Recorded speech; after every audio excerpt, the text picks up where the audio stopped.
নমস্কার বন্ধুরা, আপনারা দেখছেন বং ক্রিকেট।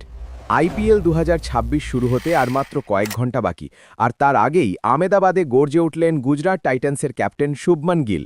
টি-20 বিশ্বকাপ দল থেকে বাদ পড়া নিয়ে এতদিন যারা সমালোচনা করছিলেন তাদের সোজাসাপটা জবাব দিলেন গিল। কি বললেন তিনি, কেন বললেন কাউকে কিছু প্রমাণ করার নেই? আজকের ভিডিওতে থাকছে সেই সব রোমাঞ্চকর তথ্য। গত কয়েক মাস ধরে ভারতীয় ক্রিকেটে একটা বড় প্রশ্ন ছিল, টি-20 বিশ্বকাপে শুভমান গিল কেন নেই?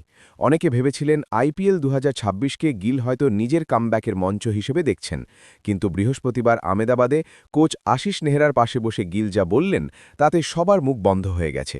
গিল স্পষ্ট জানিয়েছেন, আমার কাউকে কিছু প্রমাণ করার দরকার নেই।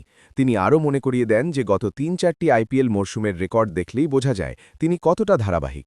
টুর্নামেন্টের অন্যতম সর্বোচ্চ রান সংগ্রাহক হিসেবে তিনি মনে করেন আইপিএলে নতুন করে তার যোগ্যতা প্রমাণের আর কিছু বাকি নেই। গিলের এই আত্মবিশ্বাসের কারণ কিন্তু তার পরিসংখ্যান। গুজরাট টাইটান্সের হয়ে ওপেনিংয়ে নেমে তিনি একের পর এক ম্যাচে দলকে টেনেছেন। এবারের আইপিএলে গিলের লক্ষ্য টি-20 বিশ্বকাপ নয়, বরং গুজরাটকে আবার চ্যাম্পিয়ন করা।